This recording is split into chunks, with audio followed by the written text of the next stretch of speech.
Kaixo, bideo honetan batxiler bigarren mailako geometria analitikoko blokean simetriak landuko dugu. Eta, kasu honetan, 3 puntu ikusiko dugu. Lehenengoa izango da puntu baten simetrikoa beste puntu batekiko. Hemen ikusten duguna. Bigarren izango da puntu baten simetrikoa plano batekiko. Eta hirugarrena izango da puntu baten simetrikoa zuzen batekiko. Orduen, puntu baten simetrikoa beste puntu batenkiko kalkulatzeko, erabiliko dugu erdiko puntuaren formula. Orduen, emoten da benean A eta B bi puntu, eta kalkulatu behar dugunean bien arteko erdiko puntua, M puntua, bere koordenatuak oso erraz kalkulatzen dira. Egin beharko duguna da bi puntuen arteko batuk eta zati bi koordenatu guztientzako. Eta horrela lortzen da, zuzenki baten erdiko puntua, edo bi puntuen arteko erdiko puntua, eta hori erabiliko dugu puntu simetrikoa kalkulatzeko. Baina datuak desberdinak izango dira, kasu honetan emango duzkue zein dan erdiko puntua, eta kalkulatu behar dugu puntu horrekiko beste baten simetrikoa, adibidez, P puntuaren simetrikoa M-erekiko izango da P', eta kasu honetan P'-aren koordenatuak izango dira iza, I eta Z. Adibidez, kasu honetan daukagu M puntua, oda erdiko puntua 0-1 eta P bat 3 bost. Kalkulatu behar dugu P', hau da, P'ren simetrikoa M-erekiko. P'ren simetrikoa M-erekiko. Orduen, ordezkatzen dugu M-ren koordenatuak, eta egiten duguna da P gehi P' zati bi. P gehi P' zati bi eta P gehi P' zati bi, iza, I eta Z koordenatuan artean. Honekin lortzen dugu 3 ekuazio, koordenatu bakoitzarentzako bat, 0 berdin, bat gehi iza zati bi. Minus bat, 3 gehi zati bi, eta bardin Z-arentzako. Eta ebatziz lortu egiten dugu puntu simetrikoaren koordenatuak. Hurrengo puntua izango da puntu baten simetrikoa plano batekiko. Emoten duzku esan datuak dira plano bat, normalean implizituetan emoten dabe planoaren koordenatuak eta puntuaren koordenatuak. Kalkulatu behar dugu puntuaren simetrikoa plano batekiko. Orduan, horretarako konstruzio bat egin behar dugu. Orduen, eraikiko dugu R zuzena perpendikularra planoarekiko. Hau askotan gertatzen da, emoten duzkue plano bat eta kalkulatu beharko dugula zuzen perpendikularra, eta beste kasu batzuetan emoten dabe zuzena eta kalkulatu behar dugu plano perpendikularra. Kasu honetan hau ikusiko dugu. Orduen, lehenengo puntua. R zuzenaren ekuazioa kalkulatu behar dugu. Zer dakigu? P puntutik pasatzen, P puntua R zuzenean dagoala, eta dala planoarekiko perpendikularra. Gero, behin hori kalkulatuta daukagunean, kalkulatuko dugu R eta planoaren ebaketa puntua. Kasu honetan, irudian Q deitzen dabe. Eta hirugarren pausua, egingo duguna izango da, kalkulatzea P puntuaren simetrikoa Q puntuarekiko. Hau da, aplikatuko dugu lehenengo puntuan ikusi duguna. Guazen adibideagaz. Aurkitu P bat 0 bat puntuak, pi, iza minus I gehi Z berdin bat planoarekiko duen simetrikoa. Orduan, 3 pausuak. Lehenengo, P puntutik igaro eta pi planoarekiko perpendikularra dan. R zuzena aurkitu, esan duguna. Planoa daukagu, R zuzena perpendikularra. Orduan, hemen gogoratu behar duguna, zera da. Edozein R zuzen kalkulatzeko behar dugula P puntu bat, kasu honetan badaukagula, eta bere norabide vektorea, zuzen baten ekuazio bat lortzeko. Orduan, kasu honetan norabide vektorea izango da planoaren vektore normala. Hemen irudikatzen badugu, hau izango da R zuzena, bere norabidea, irudikatu aldugu amaitzea adibidez, norabide vektorea, eta hori izango da planoaren vektore normalaren bardina, edo baliokidea, edo proportzionala, paraleloa. Zelan lortuko dugu vektore normal hori? Planotik, eta gogoratu implizituetatik, planoaren normala izango dira iza, I eta Zaren koefizienteak, beraz, bat, minus bat, eta bat. Hori izango dira vektore normalaren koordenatuak. Momentu honetan, zuzenaren norabide vektorea. Bale, orain, eraikiko dugu R zuzenaren ekuazio parametrikoa. Bale, zelan? Pues parametrikoetan gogoratu beti adierazten dugu zala puntu baten koordenatuak, kasu honetan balio deuzku P puntua, gehi norabide vektorearen koordenatuak landarekin, bai? Beraz, kasu honetan puntua bat 0 bat, eta norabide vektorea bat minus bat bat. Bueno, pues hortze dekogu zuzena parametrikoetan. Bigarren pausua. Behin R zuzena daukagula, kalkulatu beharko dugu ebaketa puntua, hau da, zuzena eta planoren arteko ebaketa. Azken baten da sistema bat osotzea, R zuzena eta pi planoren artean. Zelan egingo dugu? Ordezkatuko dugu R zuzenaren koordenatu bakoitza pi planoan. Beraz, planoa zan, isa, ken i, gehi z berdin bat. Bueno, pues hortze doa gure ordezkapena. Isaren ordez bat gehi landa, iren ordez minus landa, eta zaren ordez bat gehi landa. Hau, ebatzi egiten badugu, lortzen duguna da, landa dela minus erena. Zelan kalkulatuko dugu M puntuaren koordenatuak? M puntua R zuzenaren barruan dago. Bai, beraz, landaren balioak ordezkatuko dugu R zuzenan, eta orduen lortzen dugu M puntua.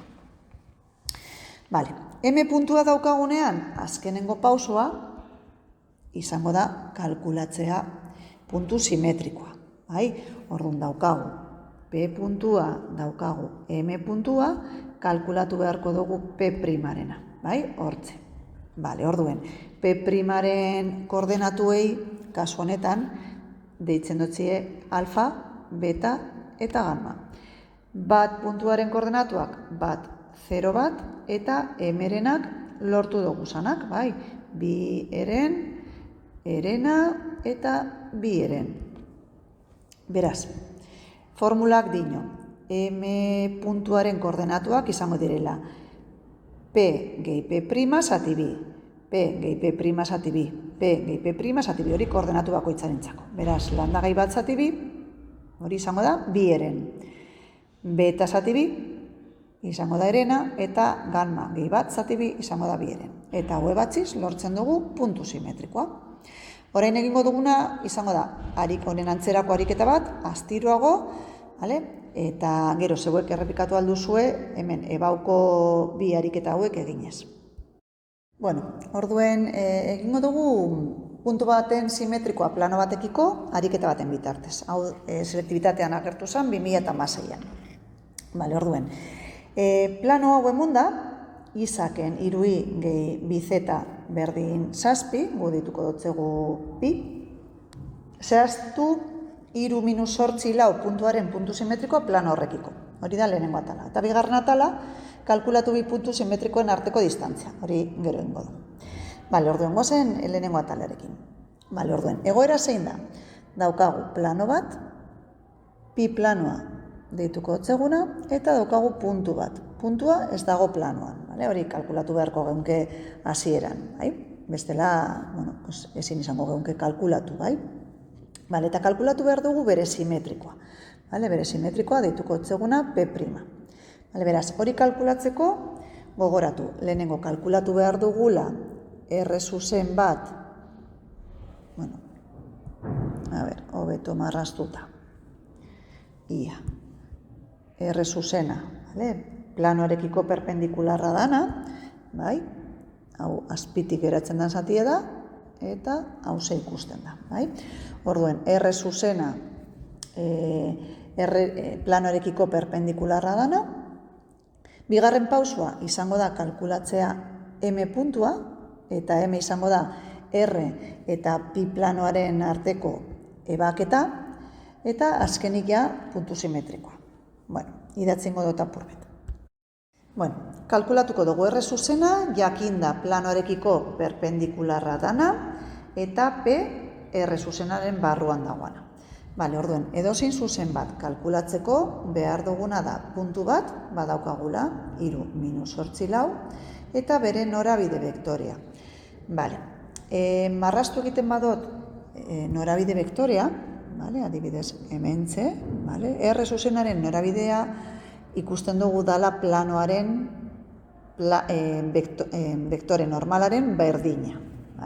Beraz, kalkulatzeko norabidea idatziko dugu planoaren vektore normala. Eta horretarako aztertu egiten dugu zeintzuk diren isa, i eta zaren koefizienteak. Beraz, bat, minus iru eta bi dira. Hori izango da norabide vektorea. Beraz, zuzenaren ekuazio parametrikoa kalkulatuko dugu eta gogoratu dala puntua gehi norabide vektorea bider parametroa. Beraz, isa, i eta z idatziko dugu puntuaren koordenatuak, izango direla iru minus sortzi eta lau, eta orain vektore normalaren koordenatuak bat minus iru eta bi. Beraz, iru gehi lambda minus sortzi gehi minus iru lambda eta lau gehi bi lambda. Beraz, hau izan da apurret gogoratzeko, idatziko dugu ondo, iru gehi lambda, i minus sortzi gehi iru lambda, eta z lau gehi bi lambda. Hori dira, hau da zuzenaren ekuazio parametrikoa. Bigarren pausua izango da kalkulatzea R eta planoaren arteko ebaketa. Orduen, M puntua izango da R eta pi planoaren ebaketa puntua. Idatzi dut hemen pi planoaren ekuazio parametrikoa, eta orduan kalkulatzeko M puntua egingo duguna izango da R eta planoaren arteko sistema. Eta orduan, zelan egiten dugu hori? Hartuko dugu R zuzenaren koordenatu bakoitza, adibidez isarena dala iruken lambda, eta ordezkatuko dugu planoaren isa dagoan lekuan. Orduan, joango gara ordezkatzen koordenatu guztiak. Orduan, daukaguna da, isaren ordez iru gehi lambda, ken iru bider i, eta i da minus sortzi ken iru lambda, gehi bi bider lau gehi bi lambda, eta hau da zazpi. Hau garatu egiten badugu, iru gehi lambda gehi hogeta lau gehi bederatzi lambda gehi sortzi gehi lau lambda berdin zazpi, eta honek emoten duzku, hamalau lambda gehi hogeta sortzi berdin 0. Beraz, lambda minus bi. Orduen, ebaketa punturako M puntua beteko dauz R zuzenaren ekuazioak lambda minus bi denean. Beraz, ordezkatu egingo dugu lambda berdin minus bi, horren joango naz gora, eta orduan ipiniko dut. M puntua izango dela iru gehi lambda, orokorrean minus sortzi ken iru lambda, eta lau gehi bi lambda. Honek dira R zuzenaren edozin puntua, eta ordezkatzen badugu minus bi, eukiko dugu, benetan M puntua, M iruken bi, minus sortzi ken iru bider minus bi, eta lau gehi bi bider minus bi, beraz, honek emoten deust, bat, minus bi, eta 0.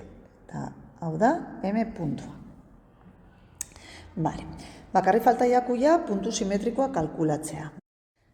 Orain bakarri falta jaku kalkulatzea beren simetrikoa emerekiko. Eta horretarako kalkulatuko dugu erdiko puntuaren formula.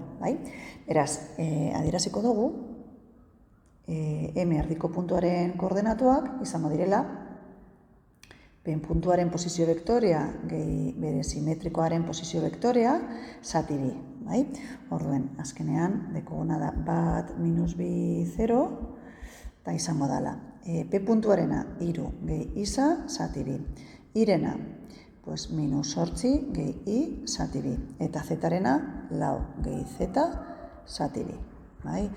Berdindu egiten badugu, bat berdin iru gehi isa zati bi, hortaz isa berdin minus bat, iren koordenatuak minus bi berdin minus sortzi gehi i zati bi, hortaz i berdin lau, eta 0 bardin lau gehi zeta zati bi, eta orduen zeta da minus lau. Beraz, hemetik, esan daikegu, puntu simetrikoaren koordenatuak direla minus bat. Lau eta minus lau. Hoize. Bale, eta bigarren apartadoan, bigarren atalean dinozku kalkulatzeko bi puntu simetrikoen arteko distantzia, beraz, P eta P' aren arteko distantzia. Bueno, distantzia kalkulatzeko, adierazi egiten dugu, P eta P' aren arteko distantzia, baina hori azken baten da, bi puntuen arteko zuzenkiaren moduloa, ez? Orduen kalkulatu daikegu oso erraz. Bai, izango litzateke horrela, bai, moduloa kalkulatzea. Bai, beraz, kalkulatu egiten badugu, lehenengo P' vektorea, izango da, minus bat, lau, minus lau, ken iru minus sortzi lau, bai, eta orduan lortzen duguna da, minus lau, amabi, minus sortzi. Hau izango da, P' vektorea. Eta orduen distantzia kalkulatzeko, moduloa kalkulatuko dugu, bai? Eta P', hemen ez da vektorea. Barkatu, hau ezabatuko dut,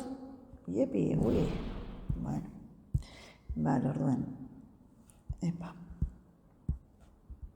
P eta P' aren arteko distantzia, izango da, minus lau karratu, gehi amabi karratu, gehi minus sortzi karratu. Horren arteko batuketa eta erroa kalkulatu. Eta honek emoten deust, erro 224 edo lau erro 14, unitate edo, unitate piniko dugu. Eta hori izango litzateke distantzia.